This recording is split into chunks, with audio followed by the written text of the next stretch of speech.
설교를 하니까 저도 약간 좀 긴장이 되고, 또 되게 새롭고, 또 기쁘다는 생각이 많이 들어서 뭔가 설레는 느낌이 많이 드는 것 같습니다. 다시 다 같이 모여서 예배 드릴 수 있는 그 시간이 오기를 바라겠습니다. 먼저 광고 말씀드리면서 시작을 하도록 하겠습니다. 제가 가지고 있는 PPT를 공유할게요.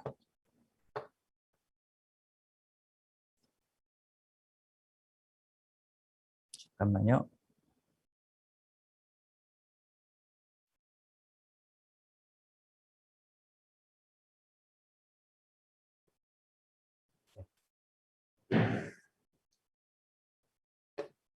잠시만요.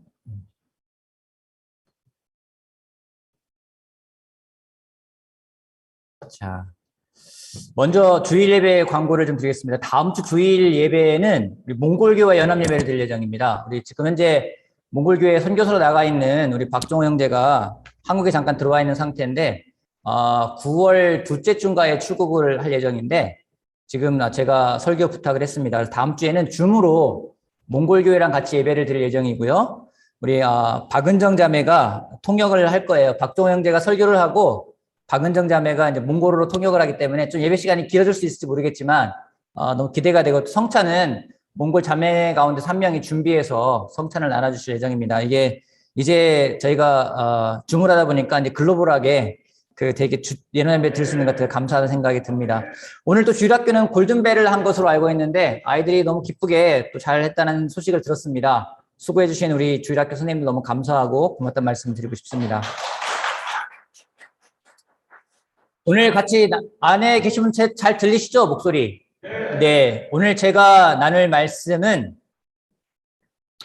바리새인과 세리의 비유라는 제목으로 말씀을 나누고자 합니다. 부제를 정했습니다. 부제는 오만과 편견이라는 제목으로 정했습니다. 여러분, 여러분이 알고 있는 철학자, 유명한 철학자 명만 대보세요.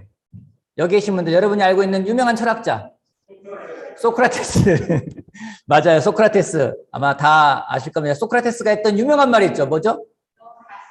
맞습니다. 소크라테스가 너 자신을 알라! 라는 말을 했어요. 지금 맞췄다고 좋아하는 사람도 있는 것 같은데, 뭐 이 정도는 다 알 수 있는 문제가 아닌가 생각을 합니다. 너 자신을 알라. 여러분, 여러분은 여러분 자신이 누군지 알고 계십니까? 우리, 전유범 형제 자신을 잘 알고 있습니까? 잘 모를 때가 많아요. 우리 홍성원 자매는 본인을 잘 알고 있어요? 잘 모를 때가 많은 것 같습니까? 여러분도 어떻습니까? 같이 지금 현재 줌으로 예배드리고 있는 여러분들은 여러분 자신을 잘 아십니까? 여러분, 저도 제가 누군지 모를 때가 참 많이 있는데, 내가 누군지 가장 잘 알 수 있는 방법이 있다면은 무엇일까요? 내가 누군지 가장 잘 알 수 있는 방법. 가족한테 물어본다. 예. 여러분은 여러분 자신을 가장 잘 알 수 있는 방법을 택한다면은 어떤 방법을 택하시겠습니까? 어떤 방법일 것 같습니까? 여러분이 누군지 모를 때, 내가 도대체 누구지? 나는 뭐 하는 사람이지? 막 이런 정체성이 흔들릴 때 여러분들은 어떻게 하십니까? 제가 알고 있는 방법 중에 한 가지가 있습니다. 내가 누구인지 가장 잘 알 수 있는 방법. 그것은 바로 절대자이신 하나님 앞에 서보는 것입니다. 그분 앞에 섰을 때는 완전히 발가벗은 상태로 되어지기 때문에, 나의 모든 걸 다 알고 있는 분이기 때문에 그분 앞에 섰을 때 내가 어떤 존재인지 누구인지를 알 수 있게 됩니다. 세상에서 잘났는지 모르겠지만 그분 앞에 가면은 모든 것들이 그냥 다 드러나게 되어 있는 것이 하나님 앞에 서 있는 모습입니다. 그러기에 내가 누구인지 잘 모른다 할 때는, 또 알고 싶을 땐 하나님 앞에 서보는 것이 가장 좋은 방법입니다. 그럼 두 번째 질문 하나 드려볼게요. 하나님 앞에서는 가장 좋은 방법은 무엇일까요? 하나님 앞에서는 가장 좋은 방법. 어린아이처럼 되는 거? 하나님 앞에서는 가장 좋은 태도가 아니라 가장 좋은 방법. 맞습니다. 그것은 바로 기도하는 겁니다. 그분과 대화를 하다 보면은 내가 누구인지 알 수 있습니다. 또 재밌는 게 어떤 거냐면, 기도를 드릴 때 그 기도를 드리는 내용을 보면은 그 사람이 하나님을 어떻게 생각하는지 알 수가 있어요. 여러분 그런 경험 있지 않습니까? 같이 누군가랑 기도하는데 내가 기도하는 것하고 옆에 있는 사람이 기도하는 것하고 참 달라요. 왜 다를까요? 하나님에 대한 인식이 다르기 때문입니다. 어떤 사람은 정말 하나님이 절대자, 어쩌면 범접하기 힘든 정말 그 초월한 능력이 있는 분으로 생각하면서 무서움으로 나가는 사람도 있습니다. 그 사람에게는 하나님은 무서운 분입니다. 어떤 사람은 기도할 때 정말 아빠나 아니면 친구에게 이야기하듯이 막 이야기하는 사람이 있어요. 그 사람이 하나님을 인식하는 것은 친구나 아버지로 인식하는 겁니다. 어떤 사람은 하나님에게 이거 주세요, 저거 주세요, 무슨 그 알라딘의 지니에 나오는 램프에 요즘처럼 막 비비면서 나오면 소원을 비는 것처럼 이거 주세요, 저거 주세요, 저거 주세요 하는 사람들이 있습니다. 그 사람에게 하나님은 그 사람의 소원을 이루어주는 사람으로밖에 인식이 안 되는 것입니다. 그래서 그 사람이 하나님을 어떻게 인식하는지는 그 사람의 기도의 내용을 들으면 잘 알 수 있습니다. 이처럼 기도라는 것은 정말 많은 것을 알게 해주는데 예수님은 특별히 우리가 어떻게 하나님께 기도하고 하나님과 어떤 관계를 가져가야 되는지에 대해서 또 그것이 내 이웃에게 어떻게 표현돼야 되는지에 대해서 비유의 말씀을 통해서 우리들에게 오늘 말씀을 하고 계십니다. 그 말씀은 바로 누가복음 18장 9절에서 14절까지의 말씀이 되겠습니다. 누가복음 18장 9절에서 14절 말씀을 같이 한번 읽어보겠습니다. 성경을 펴시고 누가복음 18장 성경 책이든 앱이든 성경을 펴십시오. 그리고 같이 제가 읽을 때 여러분도 따라와 주시기 바랍니다. 누가복음 18장 9절에서 14절. 스스로 의롭다고 확신하고 남을 멸시하는 몇몇 사람에게 예수께서는 이렇게 비유를 말씀하셨다. 두 사람이 기도하러 성전에 올라갔다. 한 사람은 바리새파 사람이고 다른 한 사람은 세리였다. 바리새파 사람이 서서 혼잣말로 이렇게 기도하였다. 하나님 감사합니다. 나는 남의 것을 빼앗는 자나 불의한 자나 가늠하는 자와 같이 다른 사람들과 같지 않냐며 더구나 이 세리와는 같지 않습니다. 나는 일회에 2번씩 금식하고 내 모든 소득의 11조를 바칩니다. 그런데 세리는 멀찍이 서서 하늘을 우러러볼 엄두도 못 내고 가슴을 치며 아 하나님 이 죄인에게 자비를 베풀어 주십시오 하고 말하였다. 내가 너희에게 말한다. 의롭다 인정을 받고서 자기 집으로 내려간 사람은 저 바리새파 사람이 아니라 이 세리다. 누구든지 자기를 높이는 사람은 낮아지고 자기를 낮추는 사람은 높아질 것이다. 예수님이 두 사람의 비유를 듭니다. 근데 여러분 예수님의 비유를 보면은 재밌는 게 있습니다. 무엇인지 예수님은 그 비유를 통해서 굉장히 효과를 극대화시키는 그런 비유를 듭니다. 오늘 비유도 예수님은 바리새파 사람과 세리, 정말로 어쩌면 비교할 수 없을 정도의 그 상태의 사람들을 비교를 하십니다. 완전히 상반되는 개념입니다. 여러분 당시에 바리새인, 우리가 볼 때는 바리새파 저 교만한 사람들, 율법주의자들 때 바리새파라고 욕하잖아요. 여러분 욕할 대상이 아니에요. 당시에 바리새파 사람들은 너무나 존경받을 만한 일들을 하는 사람들이었습니다. 그들이 얼마나 열심히 거룩하게 지내기 위해서, 구별되기 위해서, 이름 또한 바리새파라는 그 의미가 구별되어진다는 얘기예요. 나는 같이 살지 않겠다. 난 정말 구별되어져서 거룩하게 살아가겠다 했던 것이 바로 바리새파 사람들입니다. 모든 이스라엘의 존경을 한 몸에 맞는 사람들, 그 사람들이 바로 바리새인입니다. 충분히 그럴 만했습니다. 반면에 세리가 나옵니다. 세리는 어떤 사람들입니까? 한마디로 매국노입니다. 당시에 이스라엘 모든 사람들의 공공의 적이었습니다. 그 사람들은 세리들은 세금을 거둡니다. 화면을 제가 안 보여드렸군요.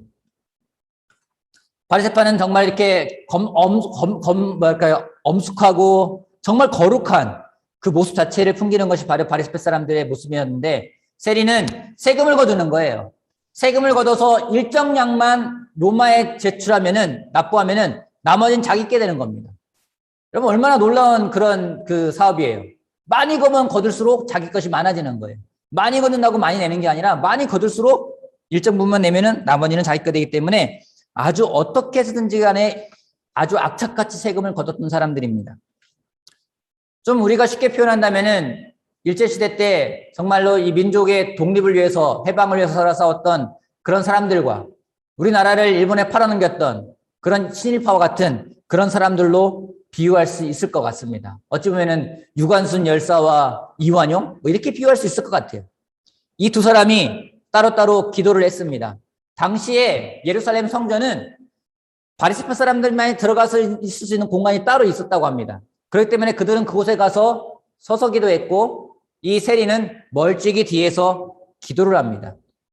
이 두 사람의 차이는 단지 여기서 끝나는 것이 아닙니다. 이 두 사람의 차이는 기도하는 내용에서도 굉장히 차이가 드러납니다. 먼저 바리새인의 기도를 보도록 할까요? 바리새인의 기도는 그렇습니다.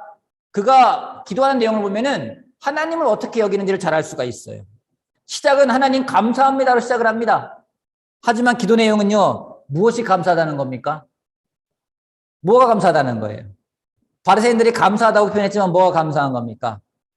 딱 하나입니다. 나 잘나서 감사하다라는 거예요. 나 잘나서. 여러분, 때로는 자녀들이 여러분들에게 그렇게 말한 자녀가 있는지 모르겠지만 엄마 아빠 감사해요. 나 잘나주셔가지고 이렇게 하는 자녀들이 있는지 모르겠습니다.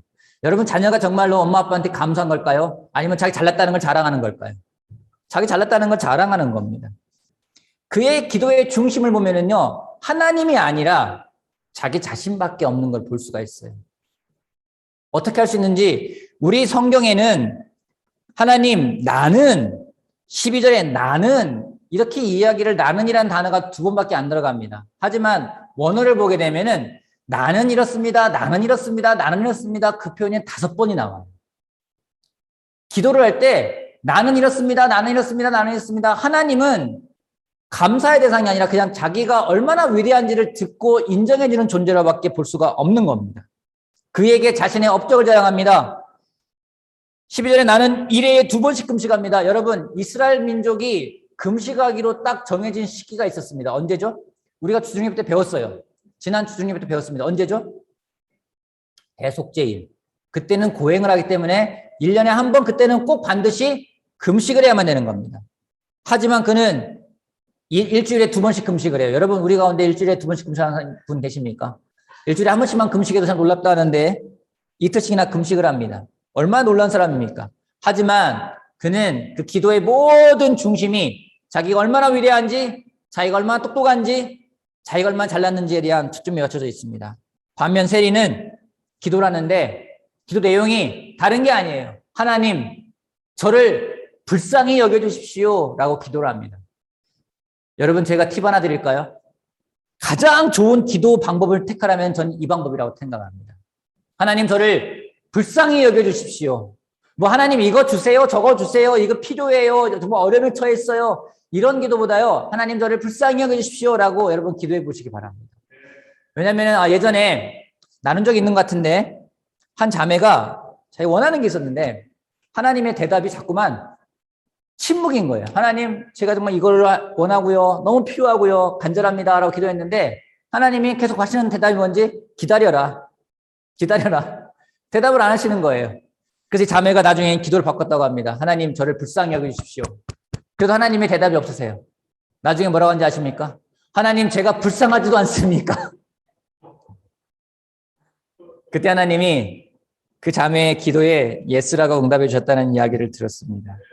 여러분, 이 세리의 기도요, 굉장히 짧은 기도지만 그 안에 그가 하나님을 어떻게 생각하는지, 자기 자신이 어떠한 존재인지를 너무나 잘 인식하고 있었다는 것을 우리가 알 수가 있습니다. 여러분, 재밌는 말씀이 있습니다. 무엇인지 14절에 이런 말씀이 있어요. 14절 말씀 같이 볼까요? 다시 한번 볼까요? 화면에 띄워놨는데요. 내가 너에게 말한다. 의롭다고 인정을 받고서 자기 집에 내려간 사람은 저 바리새파 사람이 아니라 이 세리다. 누구든지 자기를 높이는 사람은 낮아지고 자기를 낮추는 사람은 높아질 것이다. 여러분, 재밌는 표현이 뭔지 아십니까? 예수님이 바리새파 사람을 가까이 하셨을까요? 세리를 가까이 하셨을까요? 이 문장에서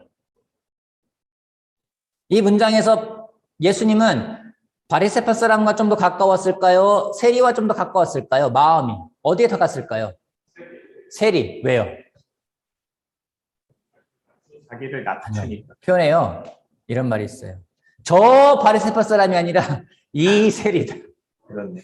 저는요, 저 멀리는 저 바리새파 사람이 아니라 이 세리야. 라고 이야기를 하십니다. 우리가 한 가지 알 수가 있습니다. 예수님이 누구와 더 가까이 하시는 분이신지.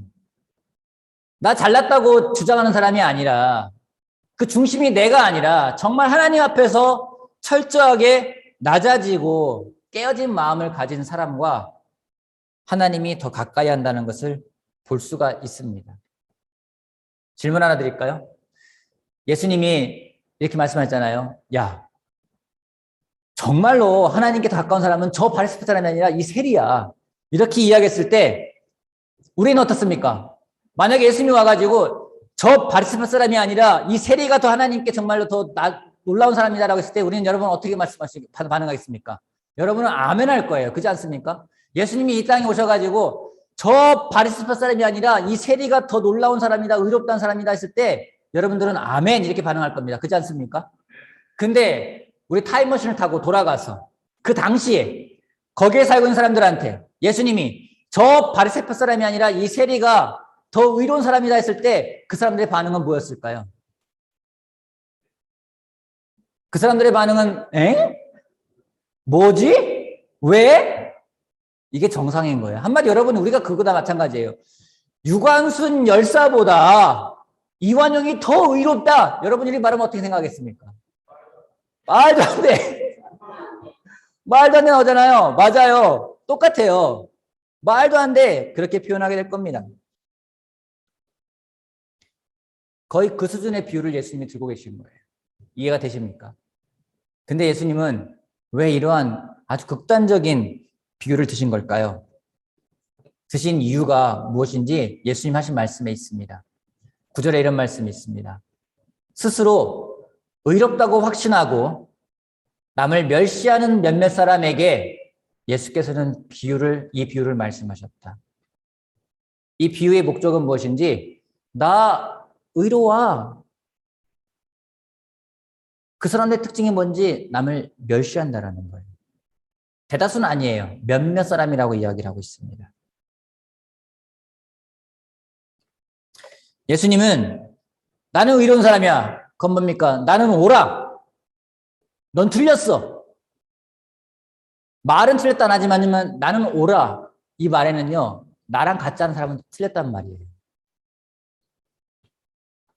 이런 사람은 어디에 제일 많을까요? 나는 옳고 넌 틀렸어. 이런 사람들은 어디에 제일 많이 있을까요?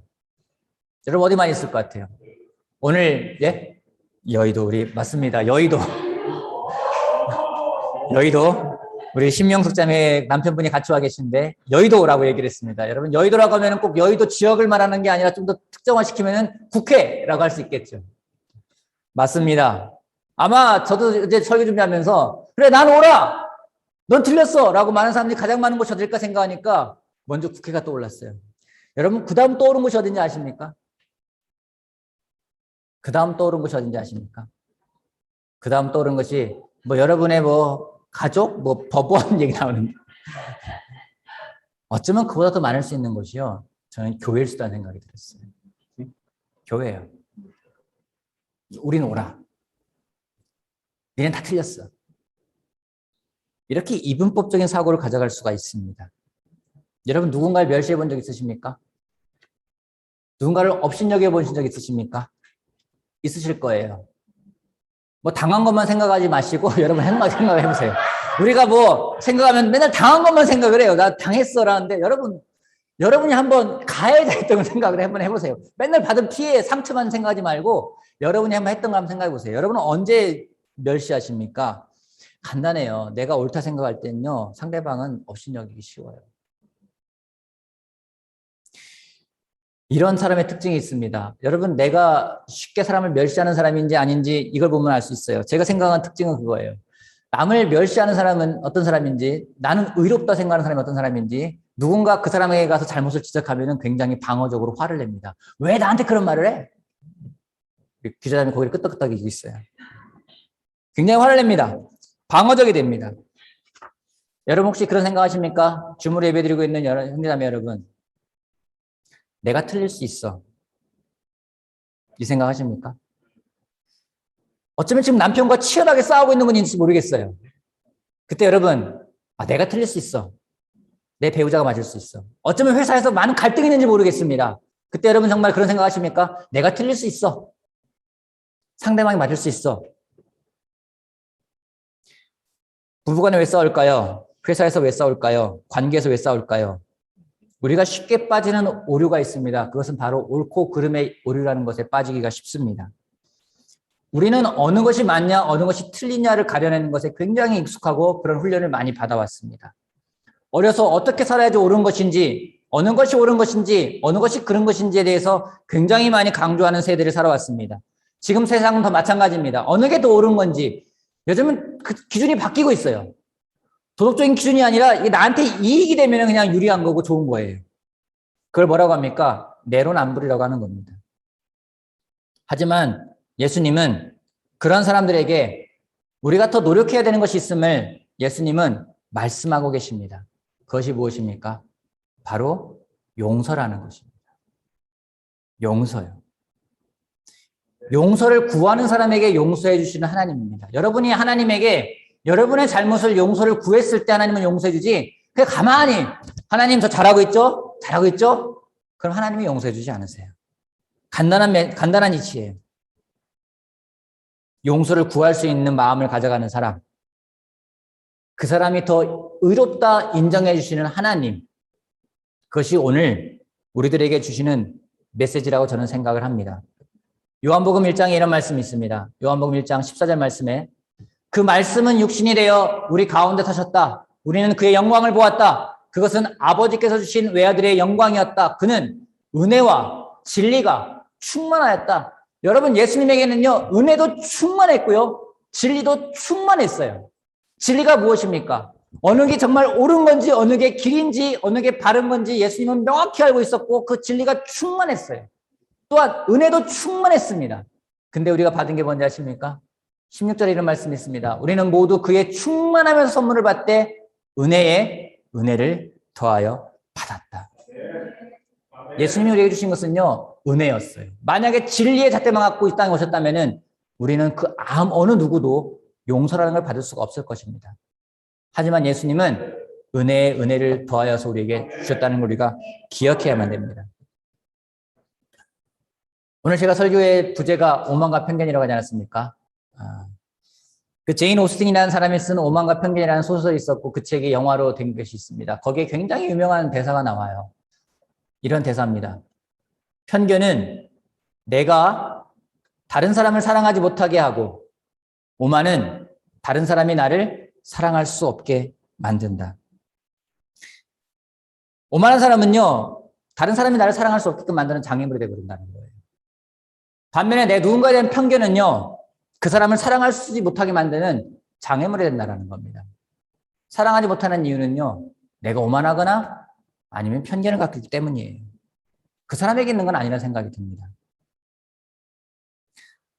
우리의 오만과 편견, 그것이 결국 사랑이라는 것을 가로막아서 우리를 더 외롭게 만듭니다.